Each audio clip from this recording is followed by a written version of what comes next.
Welcome. My guest today is Preston Dennett. He's a UFO researcher, a MUFON investigator, an author of over 30 books.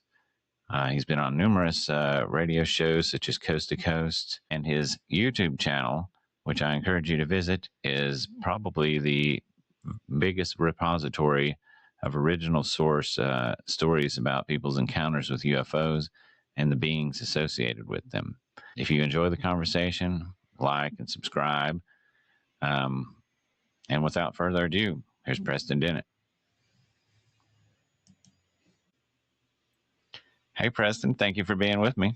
Hey, it's a pleasure and an honor. Thanks for having me. I love your channel.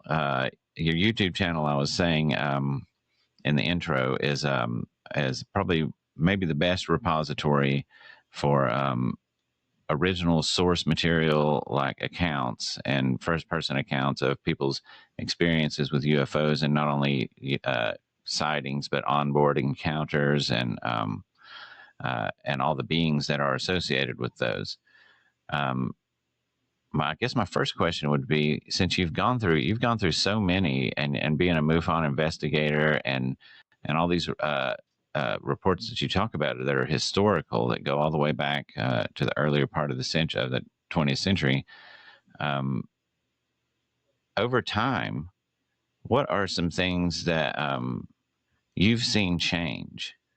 What comes to my mind is, during the contactee period in the late 40s and the 50s and stuff, there were a lot more. It seemed like there were a lot more like the Nordic beings, or the space brothers as they called them, and then we see sort of different things emerge. Like what are some things that you've noticed?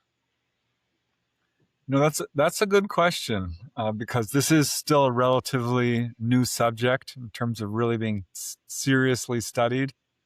And I know when the modern age of UFOs began in 1947, reports of humanoids were not even accepted by mainstream ufologists.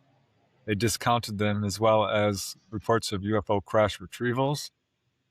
But I will say, taking a really good, hard, objective look at the totality of cases, you see a very consistent reporting in terms of the shape of the UFOs and, in fact, the ETs themselves. Yes, the 1950s was considered the era of the contactees, lots of human-looking ETs, and there weren't really a lot of reports of grays.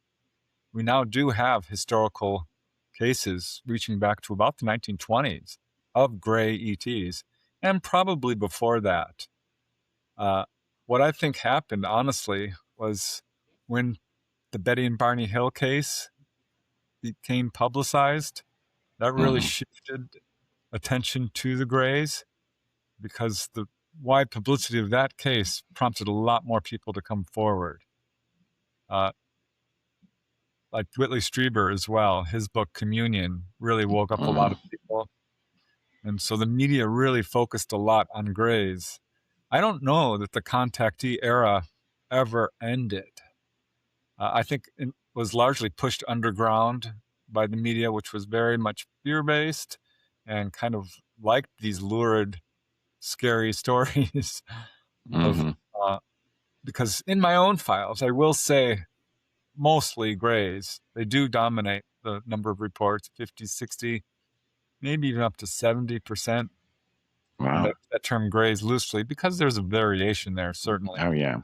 But human looking is right up there. It's probably the second most popular category.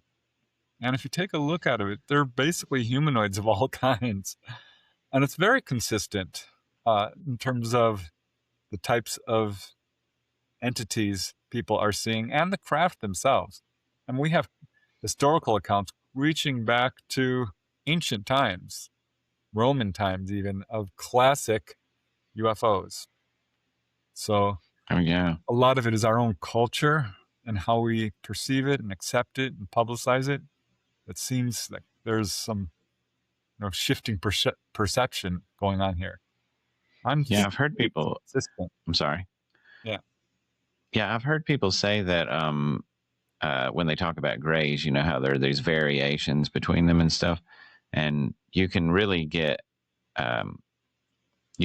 get into like kind of dissecting and saying uh, like this one's different than this one because its like eyes were slightly different or whatever. But I wonder how much of that is the perception of the person and maybe their memory, because we know that people's memories are fallible, and if it was a traumatic event, or not even a traumatic event, but like an event where you know I guess I don't know what you would call that. Would that be traumatic, even if it's not a negative Yeah, thing, I mean, if but it's it's out still of going to your be, worldview, kind of, yeah, it's still going to be a mind blowing experience, So, Yeah. like in that case, you would think that it's entirely possible that people could describe this. They're describing the same thing, but maybe they're describing it a little bit different, or they remember it a little bit differently. Yeah, I mean, I think there's certainly some truth to that. People's cultural beliefs paint the way they perceive reality. And if you experience something you've never seen before, yeah, that's going to be difficult to describe or even, process. Yeah. Fear also distorts a person's perception. But what I think we do see is a wide variation. Because look at the people here on this planet. We have people of Mm-hmm. all different hair types, skin types, eye shapes, nose, lips. I mean, you name it, body That's types. true. And that's Yeah. exactly what we're seeing with the Greys, who are Yeah, that's true. human, from what I understand. They're very much like us, share the Oh, same genetics. And I think that's what we're okay. looking at with all of these types of ETs, is I'm not so sure it's accurate to call them different species, because this is Mm-hmm. what the contactees are Yeah. being told, that they're not. We share a common It's just, heritage.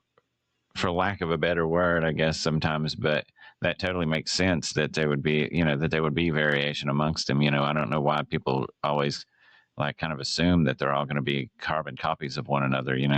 Yeah.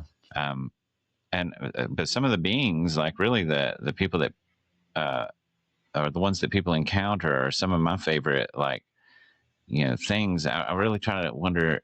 I wonder if are some of those physical beings and some of them are not physical beings, maybe, like, because it seems to me like the mantis beings, which I've always had an interest in, because they seem sort of like maybe they're interdimensional or something, or they can take different forms. I remember that Jeffrey Mishlove talks about the PK man that he investigated a long time ago, Yep. Ted and Owen, right. yeah, and he would talk about them, and he said that there were two mantis beings that he called Tweedledee and Tweedledum that were in a ship that was orbiting the Earth. But he said that they appeared that way, but they didn't have to appear that way.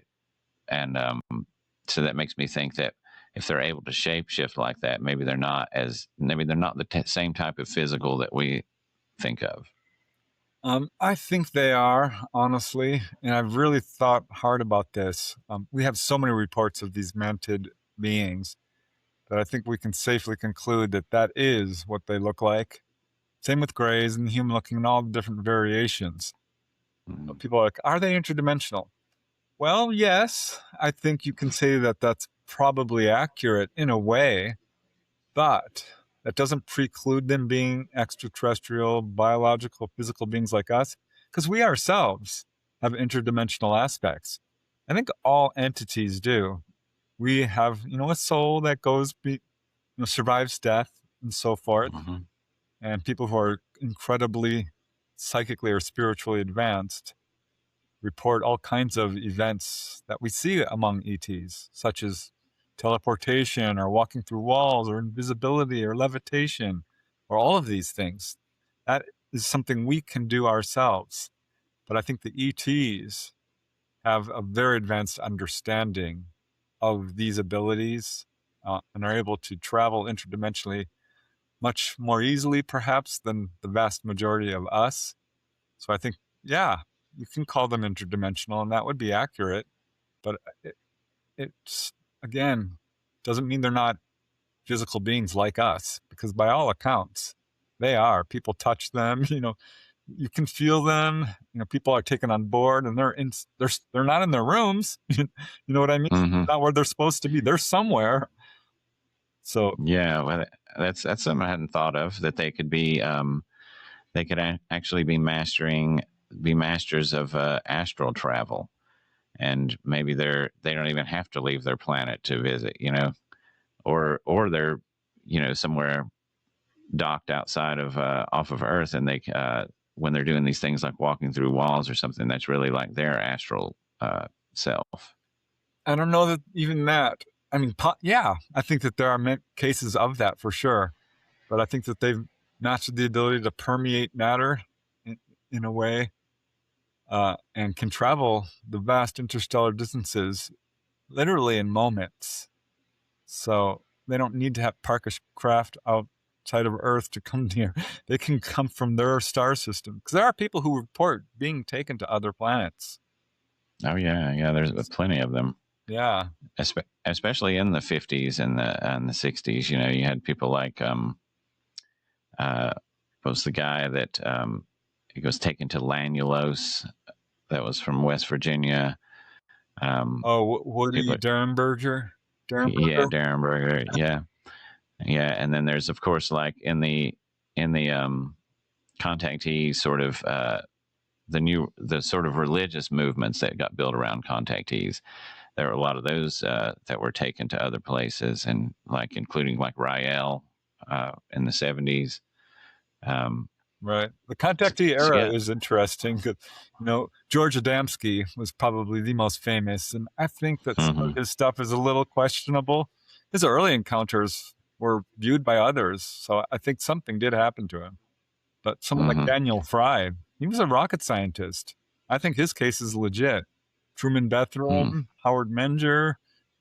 There's quite a few of these guys who I really wonder about. Yeah, it's incredibly interesting. I have Howard Menger's book, and Van Tassel was another that was like that. And a lot of them kind of were inspired by, they were into kind of a metaphysical sort of occult stuff like theosophy. A lot of them, so it's not like they were, and like the Aetherius Society was another one where the person who started that, he was into meditation and astral travel and things like that, so. Yeah, and that's what we see with regular contactees as well. People who are taken on board by Greys and, physically examined, given a tour of the craft and so forth, come back. And almost always they have a shift in their paradigm and start having astral projection or psychic experiences. Yeah, if anything will do it, it'll be something like that. What about the time travel hypothesis? What do you think about that? I reject it. Really? Pretty much flat off, because while there are some very interesting things that happen in terms of time and how we perceive it and how they utilize it, because they can take people apparently out of the time stream. A person might have 2-3 hour or longer experience and come back moments later. So clearly something is going on here. But as far as them being us from the future, I scoured the literature for that. And having interviewed hundreds of people, who've had direct contact, the ETs have never said that. And I don't find any good, compelling reason to go there. But yeah, they can basically travel somewhat to the past, see the future, this sort of thing. So there's absolutely these amazing things they can do in terms of time. But no, I don't know that they're time travelers per se, or more specifically us from the future, because that is a popular theory. Yeah. Completely speculative. Yeah, you hear it a lot. It's not based on actual first-hand cases that you can. Yeah, you hear it a lot in it, and it kind of makes sense if you if you're thinking of it outside of what the evidence is. But really, I can't think of any case where they have said that to anyone. Although I can think of plenty where they've said that they were from this star system or that star system or this planet or that planet. Exactly. I mean, it's interesting because there's a lot of speculation in this field. Jacques Vallée, in his theory that this is an intelligence that wears different masks. Like, hold on a second here. Because if you look at his 5 main reasons for asserting this, they're entirely speculative and not based on actual first-hand cases. So I don't subscribe to that theory either.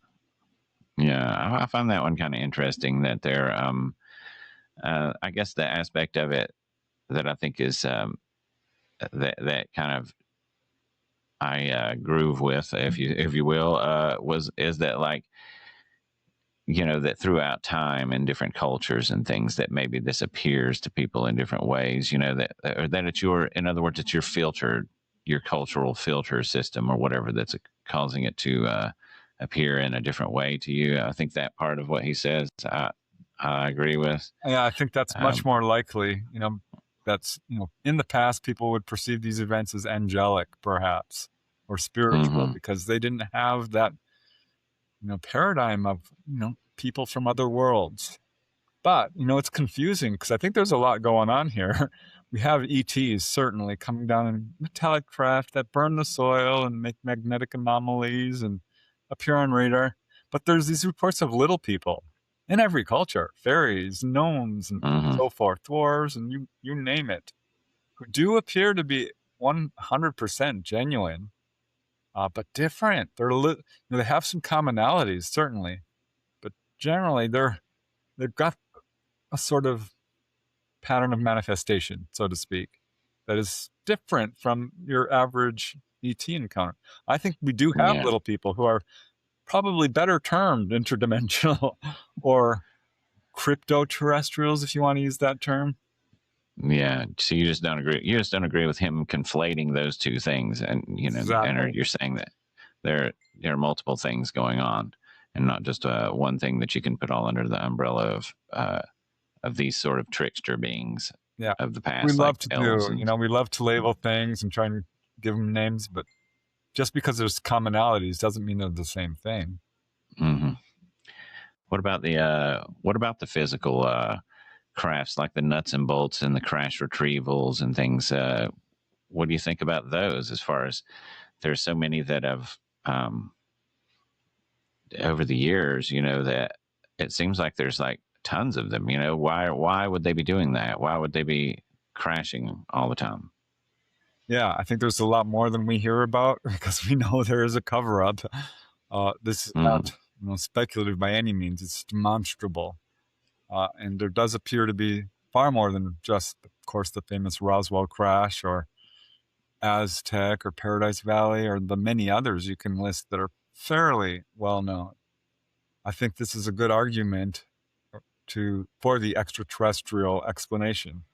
But from what I understand, these craft, and I say this not out of speculation because this is what contactees have been told.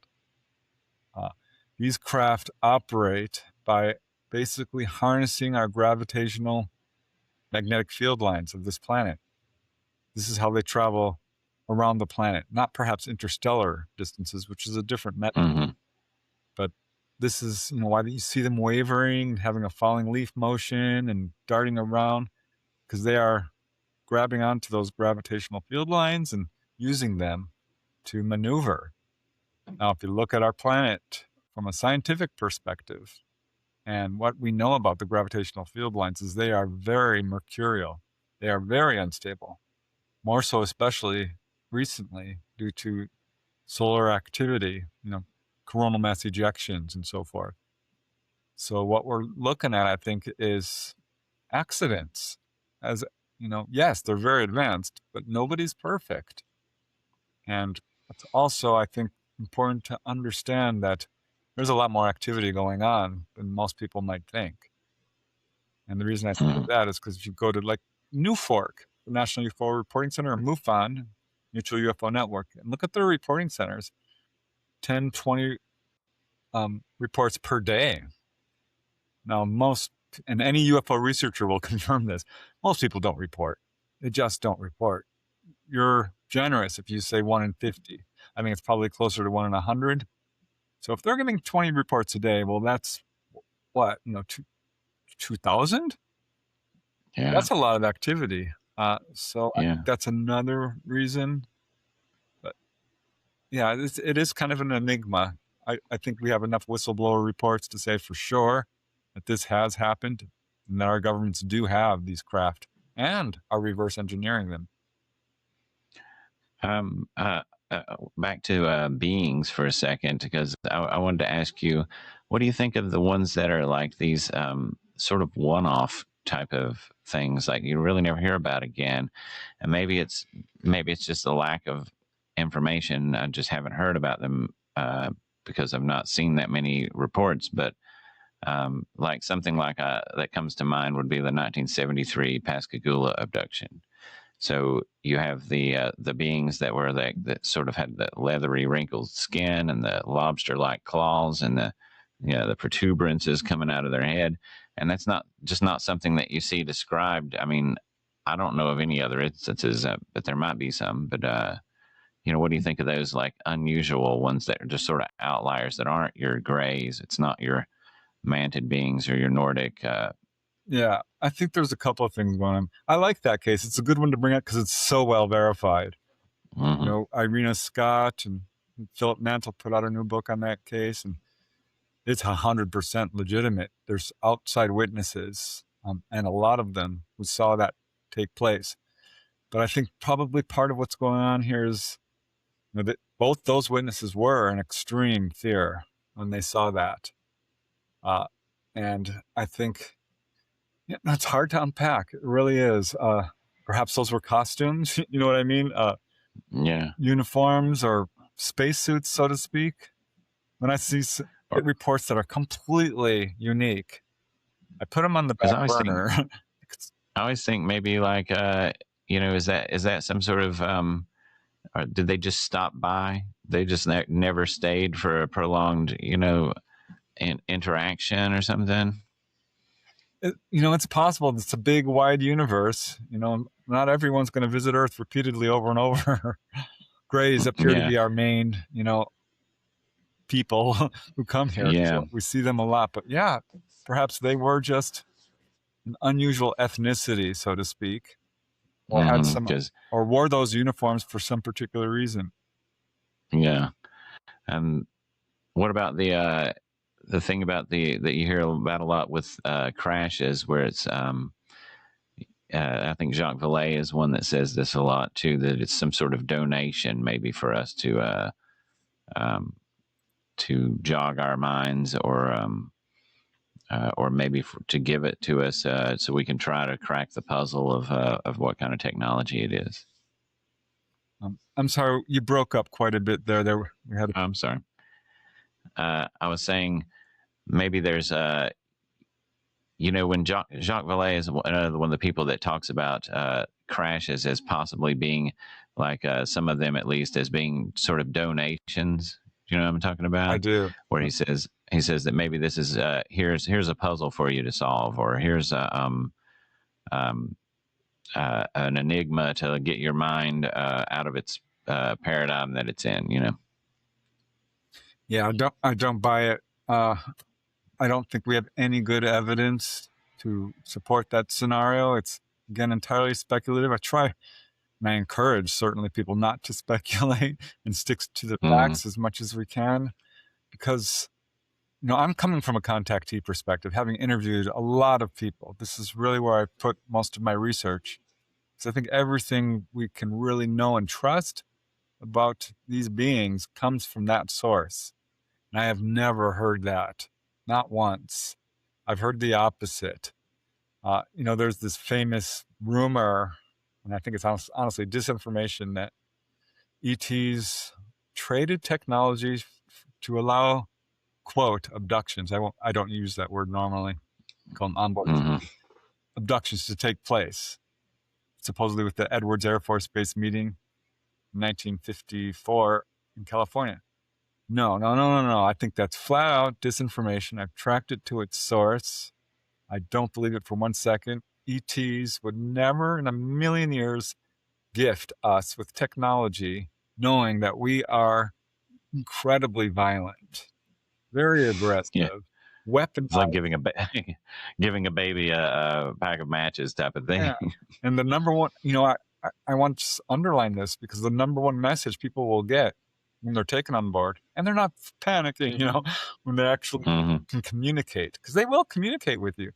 ETs will tell them warnings against nuclear proliferation, war and aggression, greed and corruption, these sort of things, destruction of the environment, pollution. So no, they're not going to hand over technology that they know will be weaponized. And that's complete disinformation. The whole idea that ETs are here to hurt, harm, scare, take over. No, don't buy it. I don't believe it for a second. Well, you brought up something there that I often say to people that when we're talking today, you know, because I mean I've been interested in this subject since, you know, the late '80s, something like that, and I've read everything I could find on it and all that. But here lately, you know, since the 2017 New York Times stuff, you know, we've started to hear a whole lot more about government disclosure and all that.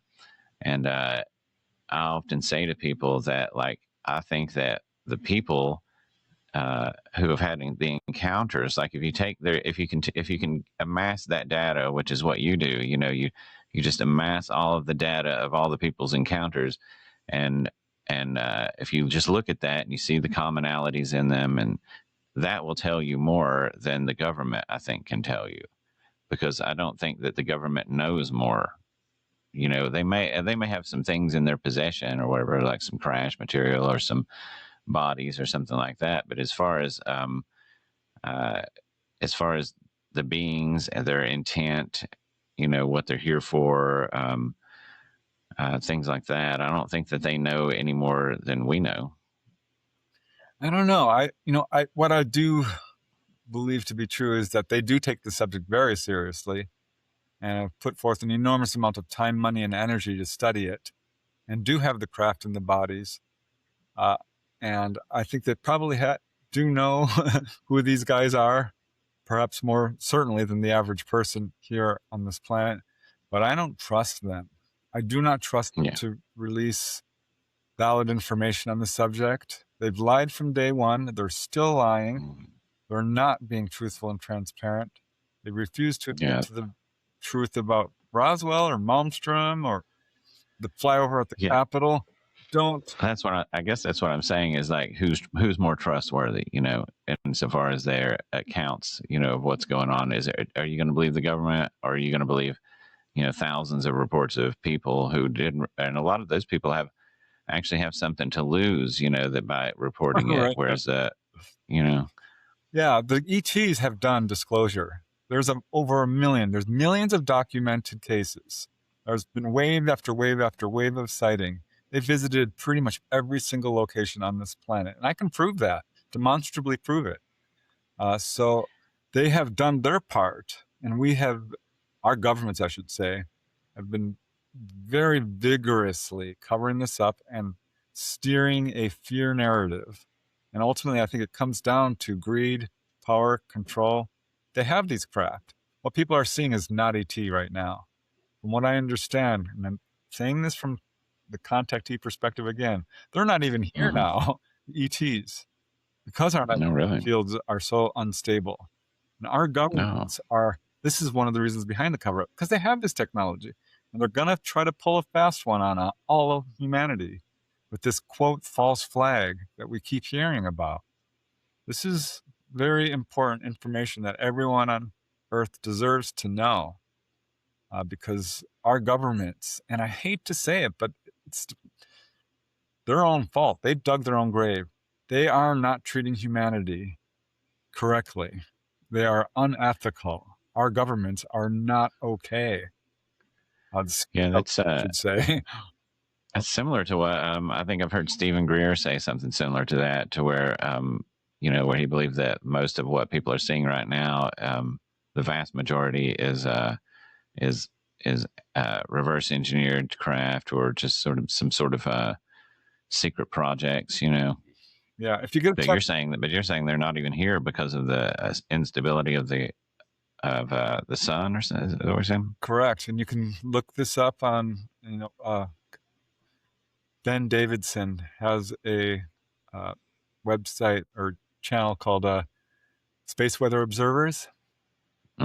He's really the go-to guy on this, but you can, you know, I always encourage people to do their own research. Don't believe a word I said. It's up to all of us to really discern what's going on here. But yeah, our government, even I don't like the term our governments. I would say the intelligence agencies, the Pentagon, the military-industrial complex, the Mm-hmm. cabal, the Illuminati. Call them what you want. Uh, I am pretty upset about it because they are lying and they are nefarious. They're 100% nefarious. They're the ones we should worry about, not the ETs, who have been coming down for a very long time and healing people. I've got 300 plus cases. I got a book on this. They've been warning people. They are working very hard to wake humanity up to the fact that we're being misled and we're facing, an upcoming existential crisis. So this is a big deal. Everyone deserves to know the truth about it. Yeah, it really does seem like that. A lot of the efforts, and it's very sad, that a lot of the efforts, as far as the congressional stuff, and then when you have all these whistleblowers, that especially the ones who aren't really whistleblowers, if you're asking the government what you can say, and you're saying Thank you. then you're not really a whistleblower, are you? You're more of a mouthpiece for the government, and it seems like the sort of underlying, the subtext of all that is we need more money for the Pentagon, at least that's what 100%. I hear. Yeah. you know I love the research of Michael Schratt. If you ever get a chance to talk to him, definitely mm-hmm. do, because he's really dug into that, on how much our government has reverse engineered, how much money they've spent on this, how much they've covered it up. It's a travesty of justice. It's a crisis for sure. It's pretty Yeah, upsetting. you mentioned that you had personal experiences, and I think I heard you just kind of briefly talk about it on one episode on your channel. But could you tell me a little bit more about that? Like, Yeah, I mean, I got involved in this field as a skeptic after I found out that my brother had had a sighting, which turned out probably to be more than just a sighting. My sister, younger sister, also had a couple of encounters that were probably a little more than just sightings. And I started having sightings myself. Had a missing time incident as a young man in 1992. And it kind of ramped up from there. I started to continue to have close-up sightings. And at some point, it became clear to me that this isn't my family. As we know, that this is generational, is what I'm saying. It does follow family mm-hmm. lines. So that was kind of a wake-up call for me. But had always wanted to be taken on board, and having had a missing time encounter, I'm like, well, it's probably happened. And of course, started to have some recall of that. But ultimately, in 2022, everything changed for me. I was interviewing this lady by the name of Dolly Saffron, who was having fully conscious encounters. And her story is so well verified in terms of medical evidence, photographic evidence, corroborative witnesses, and so forth. I vetted her case for 6 years. I put out a book called Symmetry on it. And I was taken on board what is essentially her craft. She was taught by the ETs how to pilot these craft. That may sound unusual. It's not. It's not that unique. But yeah, her main contact is a tall gray she calls Mama. And that's who I saw. I was taken on board. I was laid out on a table, physically examined briefly, just to basically make sure I was okay. And I was. And there was a hybrid lady there. There were little grays and this tall white, or not a tall gray. And I felt no fear whatsoever. This was so awesome. I mean, I was just overjoyed to find myself there. And it was a really wonderful experience. This tall So gray. how long did it last? 5 minutes is what I usually say. But, I was talking to Dolly. She's like, no, you were actually up there for about 20, just so you know. I'm like, well, I'll have to parse this out a little bit because, quite a few things did happen. I talked. Did they tell you? Did they tell you anything, or did you get to have any sort of like telepathic contact? Yeah, I sure did. Probably spent a few minutes there on the table while they're checking me out, and I kept telling them I'm okay, and they're like, no, we just really need to make sure. So they were talking there, but once I got up, I walked straight to the tall gray mama, and she's so amazing. She's got to be 7-8 feet tall, right? I'm 5'10", just about 5'9.75". And I was looking up to her, and she tilted her head slightly. She's wearing a white kind of smock. Tilted her head sideways and forward slightly, with this tiny little smile, and huge, gorgeous eyes. She's just so graceful. And she said to me telepathically, "So, is this what you thought it would be like?" And I said, "No, it's not. It's much better. It's much better." And I'm like, "Can I explore?" And she's like, "Go ahead." And I went to the other side of the craft. I looked down. I could see the earth below, just a kind of curvature of the earth, and which I estimate was maybe 200-300 miles or so up. Hard to say for sure. I'm still trying to determine that from satellite photos and stuff like this. But I saw other people there. Some were not clicking to it. They were in a trance. I tried to talk to them. They wouldn't, or couldn't. But I saw another lady there who was fully conscious and having a good old time. And I was going to talk to her, but the ship dropped down and was right above the surface, 10 feet up. And it kind of, rocked back and forth. It was very cool. It shot up in literally a second. Saw some really strange looking grays over at the end. That kind of made my heart beat a little bit. But no, I had no fear. It was a wonderful experience. Yeah, I think that's what most people probably would assume, is that you would go into some sort of like panic mode, But you think that they were putting you at ease, or no, I don't. Or it's just so much preparation that you've done for yourself as far as wanting that experience? Yeah, I think that fear often comes from the unknown. For me, this wasn't unknown. I'm like, oh wow, look at that! I've read this. I've watched so many people. The wall, because you get this idea in your head of what it's going to be like, right? And then you're there and like, okay, now I see what they mean by there being indirect lighting and curved walls and smooth floors and the white skin and the uniforms and the whole deal. No, I don't think that they were influencing my mind in any way. I think that that does happen to people who are perhaps very frightened. They will kind of sedate you, and they'll sort of facilitate your desire to not remember this because it's too traumatizing until you're emotionally ready to do that. They're not erasing people's memories by any means. That's us. You think that's just a result of our trauma that does that? Yeah. Well, I think what about like screen memories though? Yeah. Well, people experience screen memories throughout life. People will think they see something, they pareidoleize it because especially if it's something that they're not familiar with. So it's not at all surprising to me that someone would have an encounter and come away thinking they saw an owl. Because if you've never seen a gray and you're not ready to see a gray, I think sometimes they do deliberately do that because the person is so scared that that's the last thing they want to do. There's a number of cases where kids have seen what they thought were clowns in their bedroom.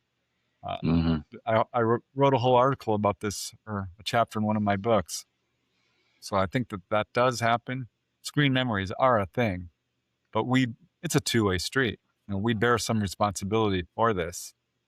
And see, I had a missing time experience when I was young. This would have been, I was probably about 12 years old or something like that. And me and my mother and my sister were in a car. We went to a friend's house, a friend of my mom's, and we stayed there for a little while.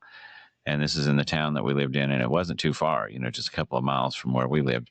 And we got in the car to go back to our house, and all of a sudden it seemed like all of us had the same type of memory of it, like that we got in the car, everything was normal. Then we don't remember what went on, period. And then we were on this like long road that just like went like endlessly, like straight road, and it had these houses off to the sides. They were like these sort of like big stately homes that were like set far back from the road, but none of the houses had like driveways going to them, and none of them had cars at them, but they were all sort of lit up by lights that we couldn't really see. And we were on this road for what seemed like a long time. And I remember trying to, both of us, but me and my sister both tried to convince my mom to like pull over or go to one of these houses, but she was kind of seemed like she was a bit in a trance, and wouldn't do it. And then sort of just as soon as it's like as quickly as it started, it kind of ended, and we were back in normal territory. So interesting. I've heard that before. One guy described desert landscape and hills, which he knew weren't there. He'd driven this road before. Another described this fog rolling in towards him. He was, yeah, that's interesting to me. I think that's the period of time that you're probably on the craft. It's hard to unpack. I don't fully understand what's going on there, even though I've talked. Yeah, that's what I mean. I never had hypnotic regression or anything like that, so, I don't have, that's the only memory of it I have is that memory, but that memory doesn't seem like it definitely doesn't seem like a, I know that place doesn't exist, Right. Yeah. I think you could call that a screen memory. Certainly. Yeah.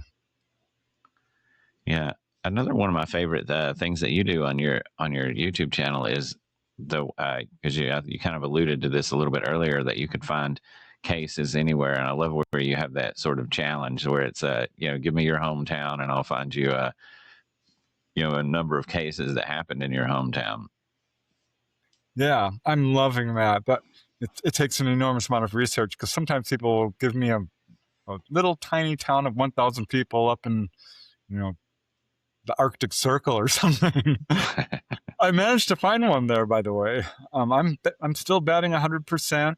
There's a few that have absolutely challenged me. I'm still looking, because there are towns of 500 people, and but no, it's amazing to me, because there are people who are sending me towns in Finland, Japan, or all over the world, little towns in the deserts of Australia or something. And I'm still managing to find them. I've done like 15 episodes, I think, and I've got a list of 1,000 locations. I've covered about 200.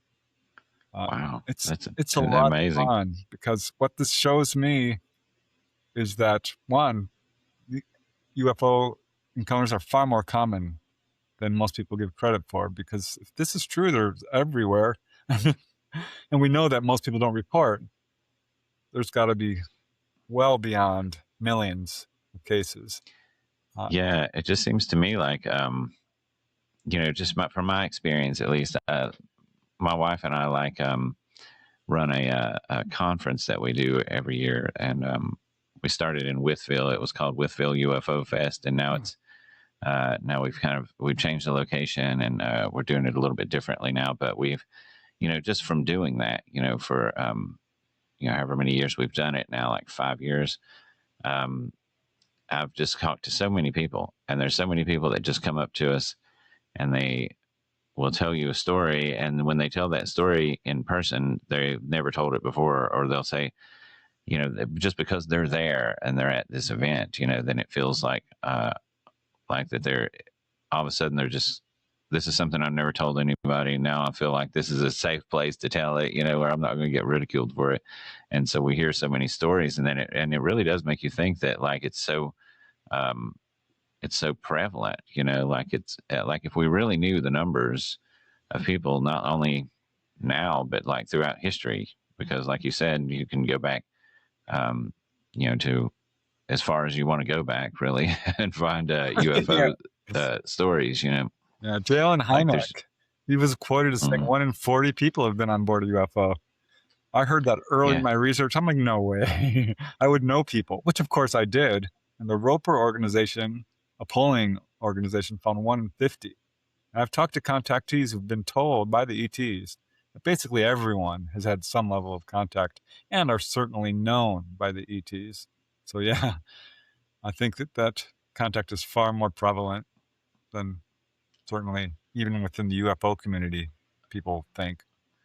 So what about what do you think about the hybridization stuff? Is that why would they be doing that? What type of because I've heard accounts from people who have had those type of experiences, and they sometimes they'll say something like that the ETs have something.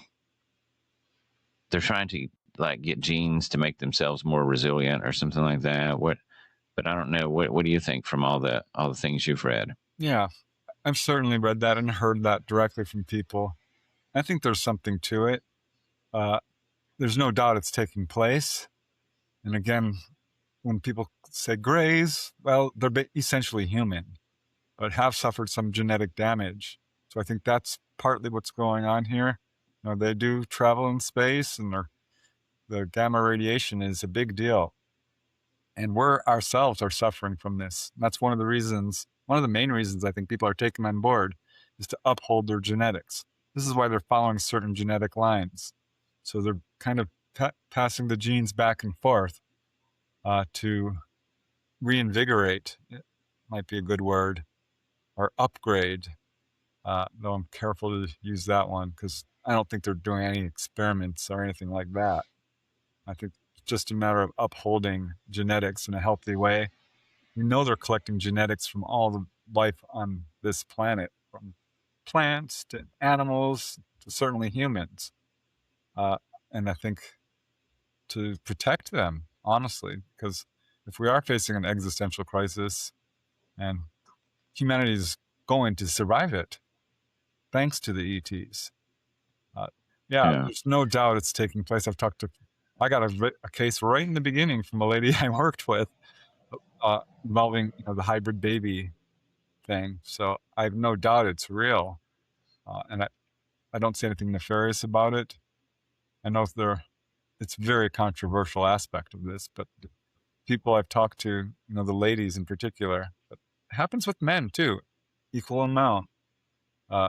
Some felt like, oh my gosh, this is, I feel, one lady, Pat Brown, she's like, I feel a sense of violation, but she ultimately came around. She's like, I think I actually agreed to this. Dolly Saffron, another contact I've mentioned, she's like, oh yeah, 100%, they asked me. There's another lady up in Maine, she's like, I'm so glad it happened to me. Her full-grown hybrid son came down to her and explained all this stuff to her. I had a very long conversation with her and said, I'm always watching over you. So this is absolutely something that is going on, and I think it's to benefit both parties. Yeah, it makes me all this stuff that you hear, and there's it all seems to be the things really. I can't help but think it's a little bit disappointing in the mainstream sort of UFO conversation that you hear nowadays, where basically all you're hearing is such sort of entry level, like crashed saucer or something like that, but they don't ever want to touch the subject of contactees, or of experiencers, or whatever term you want to use, and that definitely includes things like that hybrid program, and it definitely includes things like healings, and which speaks volumes. As the silence on this is deafening, and I think that's a really good indicator that no, we're not going to get the truth from these folks, because let's face it, that's the heart of, and I hate this word, phenomena. That's the heart of the subject. It's not a phenomena, it's a natural thing. It makes perfect sense that we are not the only people in this universe. And if we want to learn what's going on, well, that's where you will go to. And they're not going there. They don't want people to know. They don't. Yeah, it's just that's completely out of the conversation. It's ridiculous. I mean, who do you think you are? I don't even want to hear what they have to say until they admit to the truth of, at least a few of these major incidents. Malmstrom, like I mentioned earlier, Roswell, the Capitol flyover, the Edwards Air Force Base landing. Come on, come forward. We know you've got really good footage. We know you've got the bodies. Come forward. Yeah. I'm for catastrophic disclosure. Let's go. Me too. Yeah, really. Yeah, just tell me what you know. Well, it's not going to blow my mind. I don't think it'll blow most people's mind nowadays. Because we've been sort of there's been sort of that soft disclosure for decades, where I don't think people would be as shook by it as they were with the Orson Welles War of the Worlds radio broadcast, which was deliberately horrifying, Yeah. But they Yeah, absolutely, like, the ETs have been very clever with this. I wrote a book called Schoolyard UFO Encounters, which demonstrates how the ETs have basically announced their presence over and over and over again to very young children. Half the cases involve primary schools, elementary schools. It's been a very effective way to introduce the idea that we are not alone to all of humanity at large. It's in advertising now. It's in books. It's in video games. It's everywhere. It's pervasive. Yeah, I think that the one that you do hear a lot about is the aerial school. You hear a lot about that one.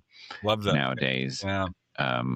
Not so much about the one in Australia that happened in, when was that, in the 60s or 70s, something like that. 1966. Yep. Yeah, you don't hear as much about that one, but those are probably the two most the ones that you do hear the most about. There's that one in Russia. Do you remember that one? The place started with a V, where this was in 1989. Oh yeah, Voronezh. Yeah, that's a very strange one. Another one with a sort of a one-off type of is that this robotic type of being and it made like a child disappear or something. Well, he reappeared. He may have been taken on board. Robotic figures do turn up. I find that interesting. But yeah, that's an amazing case. I remember that one vividly. That was very widely viewed. Not only the kids saw it, but people outside of the park. There was a lot of activity that other people saw in the sky. Yeah, very well. It seemed like it was. Yeah, it was in broad daylight in front of a bunch of people. Amazing. What you said earlier about them taking samples of all life on the planet, and it made me think of that Whitley Strieber's book that another one you never hear about because you always hear about communion, transformation, whatever. But I remember reading one a long time ago. It was called Majestic, and it was about the Roswell crash. And this had to have been late 80s or something, early 90s. And it described the craft as having these walls inside of it that had, and part of the walls at least had like plants like pressed, like how people press flowers in a photo album or something. It had like these sort of translucent walls that had all these flowers and plants pressed into them. Yeah, it's an interesting book. That one is not strictly nonfiction, but it's interesting because what is a lot of people might not be aware of is these craft are in fact living beings. They are embodied by an interdimensional entity, a fifth dimensional entity, and partly biological.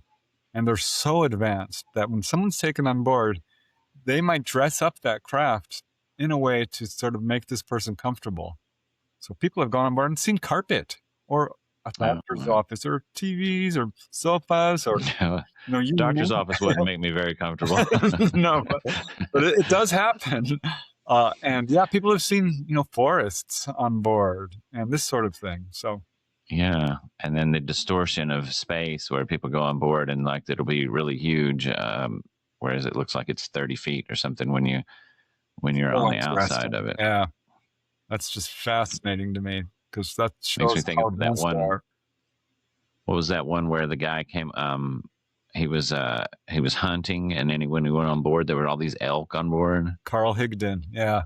Yeah, that was a crazy story. Case. He was healed of tubercular scars and kidney stones. He was taken to another planet. It was a tiny little craft. On the inside, it was quite large. Another kind of uniquely described being in terms of the spiky hair and perceived as pointy appendages. Probably not. But other people in the area saw the UFO. His truck was found in a field with no tire tracks next to it. A really excellent case on many levels. It's really that's one that really challenges what people think of the whole of all of reality, basically. Yeah, I think there's sometimes high strangeness in these cases to sort of encourage people to like Mm-hmm. shake them up a little bit. You need to think outside the box here. You need to consider new paradigms. Yeah. We see this with, shamanistic behavior. There's a slightly humorous aspect to some of these encounters. A little, I don't want like the word trickster because it's got negative connotations, but there's absolutely a sort of, way to sort of wake people up in a way that, because we are so good at denial.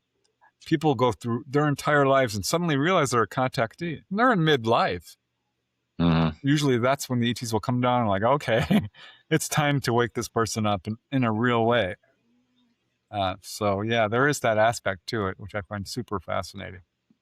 Yeah, it seems like it seems like sometimes it is just to shake people up, and I don't really have a problem with the trickster word, because it also seems like sometimes they say things to see how you'll take it, or maybe just give you a story or something. Like maybe they're not always telling the truth as far about where they're from, because you don't really need to know that, or maybe you wouldn't understand that, because if they say something like, "Oh, we're from this star system," maybe to them they're like, "Well, I'll just tell them this." It's something that it satisfies their curiosity about this really minor point, but while we're getting to other things. I think it depends on the person, how much fear they have. I think it's understandable to like not reveal their exact location to a very violent race, so they can sometimes be a little evasive in that regard. But if a person is fully on, with them and not panicking, and they will absolutely communicate. But I do think there's a lot of cases involving MyLabs, what we call MyLabs, which aren't ET at all, and do involve basically a government operatives, nefarious government agents who will portray this as an ET experience when it's not. And it will be negative, and there will be lying, and there will be, it's a very difficult experience for people. And sadly, contactees are often targeted because those are the ones that they want to turn to the dark side, so to speak. So this is a real problem in this field. And this is one of the reasons that some people, I should say, have come away with a negative interpretation of this. I think fear is a big deal, because if you're scared out of your mind, of course it's not going to be a pleasant experience. But the fear is on you. The first thing ETs will say is, don't be afraid. Have no fear. Mm-hmm. No harm will come to you. You're fine. Over and over and over again, that's almost without exception, they will say that. You were talking about the craft as being like an entity of its own. And that made me think of the psionics thing that you hear a lot about now, which, it really wasn't the first time I'd heard. I think the first time I heard about that was that guy, and he called himself the Prophet Yahweh or something, and he was on YouTube. This is probably like 15 years ago or something. Yeah. And he was like calling down orbs. But now you have that a lot of times with these people like that Jake Barber guy and the Skywatch or whatever. Like, what do you think about that? Do you think that they can, because it seems like what they're trying to do is like not really, like, are they controlling them, or are they just contacting them, and maybe the crafts themselves, or I guess it's usually the spherical craft. Are they just like allowing themselves to be controlled? No, and no. I have very strong, feelings on this. I think that this is where we're seeing an enormous amount of disinformation. No, ETs are not going to be controlled. They are incredibly advanced beings. You cannot fool them. You cannot shoot them down. You mentioned earlier, bad actors among the whistleblower population. Mm-hmm. And I think that's what we're looking at here. Some are bad actors, some are patsies, for lack of a better word, perhaps want to do the right thing but can't. because they're being controlled. I don't think for 1 second that you can fool ETs into coming down. Yes, they may do so on their own terms and show themselves to people prior to the current day, because again, from what I understand, they're not here right now. So people are talking about these recent events. I'm like, no, I don't trust you. A lot of these guys are from the intelligence sector too, and that always works. Oh yeah. It's like, what? Now you're going to tell the truth? Yeah, that's always a red flag.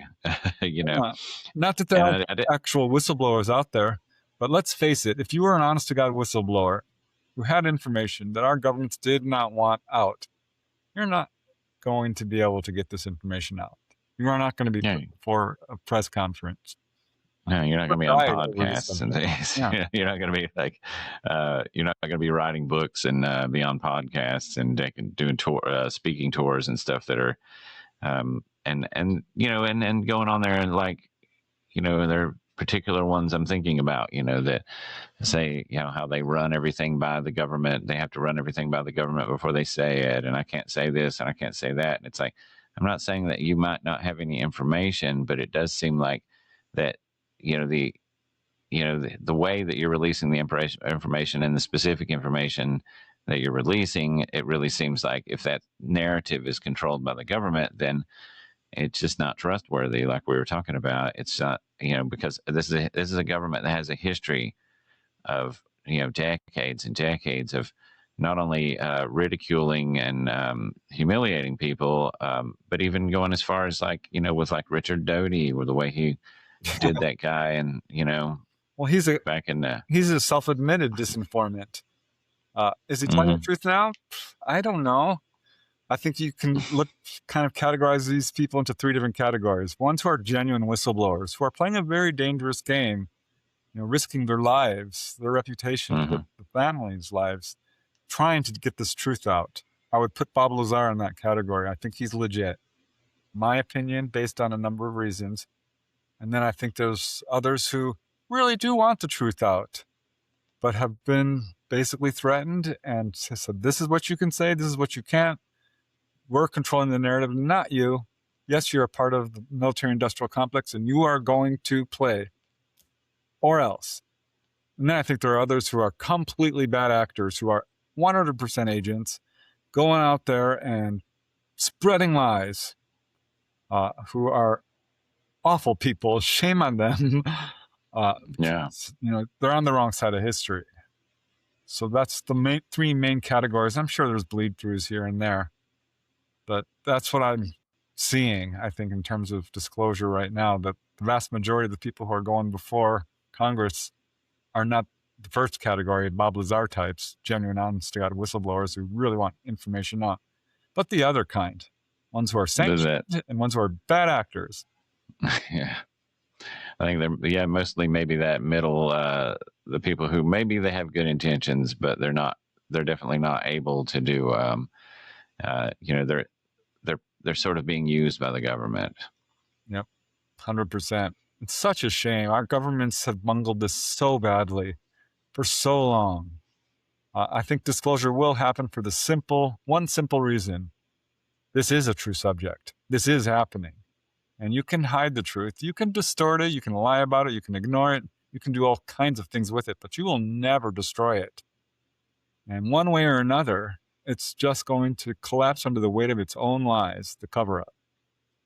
And I look forward to that day personally, because you cannot lie forever. They've done it for a pretty long time, though, so I'm jaded. There's all these rumors, 2026 is the year. I'm like, all right, I'm not holding my breath. I would love a sitting head of state to just say the words, it's real. We haven't even had that. We've not had that. Yeah, I think that when, like I was talking about how I think both of us have been interested in this subject for, decades. So I think that a lot of times people that are more new to it, like they have an enthusiasm, like this is going to, because there is so much, like this is a very, maybe more than any other time in history, there's more information out there now. and there's more of a spotlight on it, So I guess it really does seem like it's gonna like it's at any moment, there's going to be that speech, on television at the UN or something. But They I have wouldn't to, wouldn't hold my breath. because now they've reached the point of being irrelevant and not credible. Because if you Mm, deny the evidence, like, who do you think you are? We know better. You know better. We know you know. We know you know we know. And you go back and forth with that because yeah, it is time. It really is. Because if they don't, well, sorry, revolutions happen, countries yeah. collapse, and it's always corruption that does it. So we're very close to that point. We've had a good run here in this country, but it's getting a little shaky, and I'm worried about it. Well, I appreciate you coming and talking to me, and I appreciate all your insight. It's just I got to ask a lot of questions that I'd really thought about a lot while watching your videos. And anybody who hasn't been to Preston's channel, definitely go check it out. There's just so much, so much to learn there. And yeah, thanks for talking to me today, Preston. It's a real pleasure. Yeah, it's been very interesting. I appreciate the opportunity. Thank you. Thank you.